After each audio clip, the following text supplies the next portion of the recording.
Good morning, everyone. We are about to present our research topic entitled Responsibilities Between Vessels, Types and Collision Prevention Scenarios. First, I would like to introduce ourselves. I am Midshipman Osorio, together with Midshipman Peña. I'm Midshipman Wallace. Midshipman Publico. I'm Midshipman Manangay. I am going to present first the introduction. The responsibilities between different types of vessels in collision prevention scenarios are governed by the international regulation for preventing collision at sea. These rules, established by International Maritime Organization or IMO, provide a framework for safe navigation and define the conduct expected from various vessel types to prevent accidents at sea.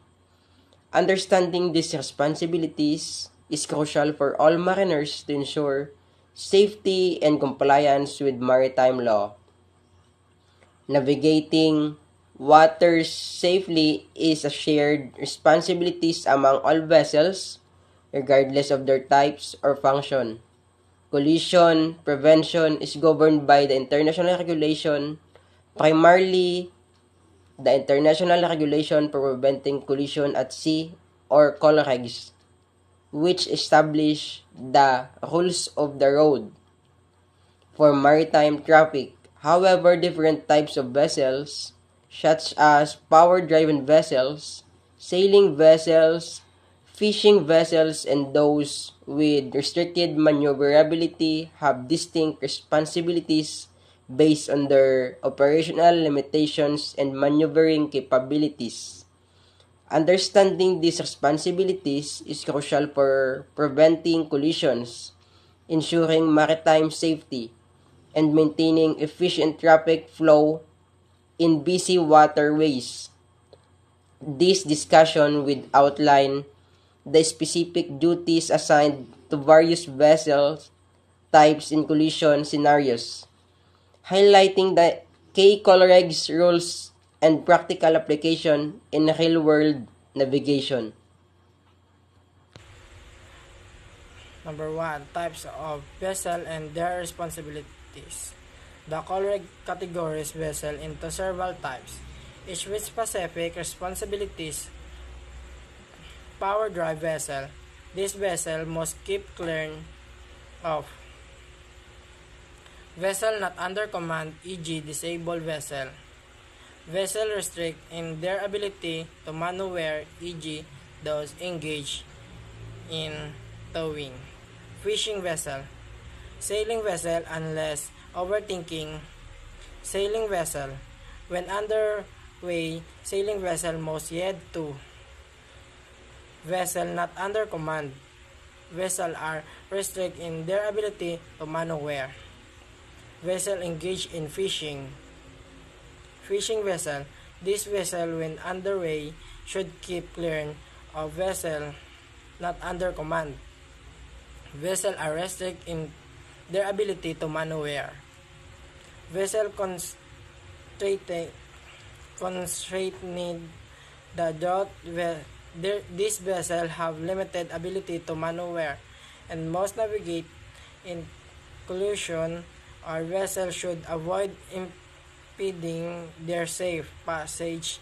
Seaplanes and wing-in ground (WIG) craft. This must keep clear of under vessel and avoid impeding navigation.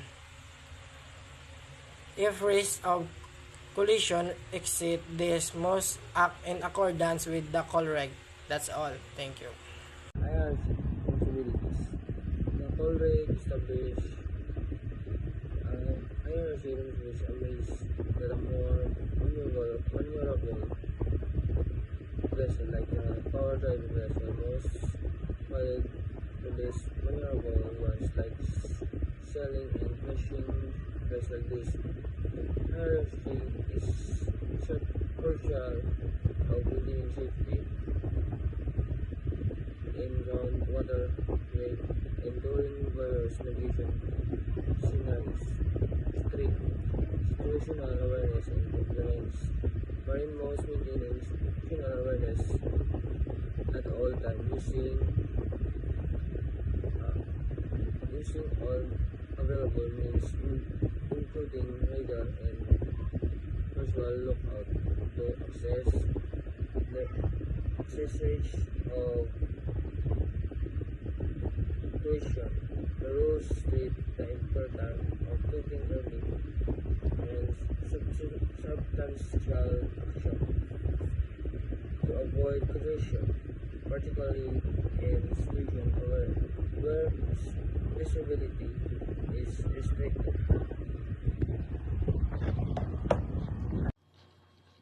Conclusion. Understanding the responsibilities between vessel types is essential for effective collision prevention at sea. The color regs provide a clear framework that helps mariners navigate safely, ensuring that all vessels adhere to their respective duties to avoid accidents. Compliance with this regulation not only enhances safety but also fosters a culture of responsibility among all maritime operators. However, it's crucial to remember that these rules are not exhaustive and good seamanship. Vigilance and proper lookout are always paramount and preventing collisions.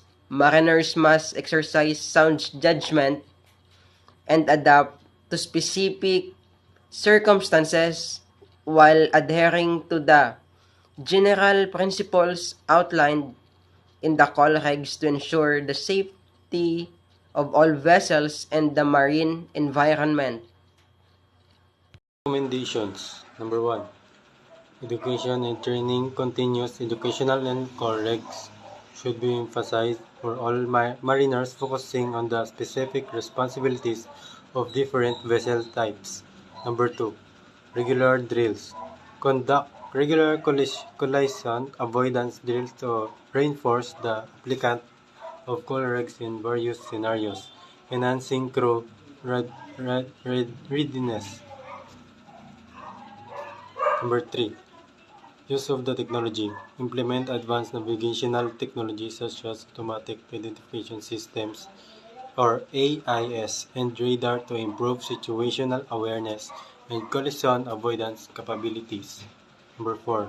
Maintain vigilance. Encourage a culture of vigilance among crew members, emphasizing the importance of maintaining a proper lookout and assessing risks proactively.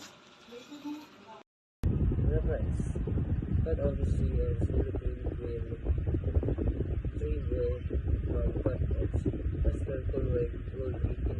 Solidity between vessels 3V from Master Colway.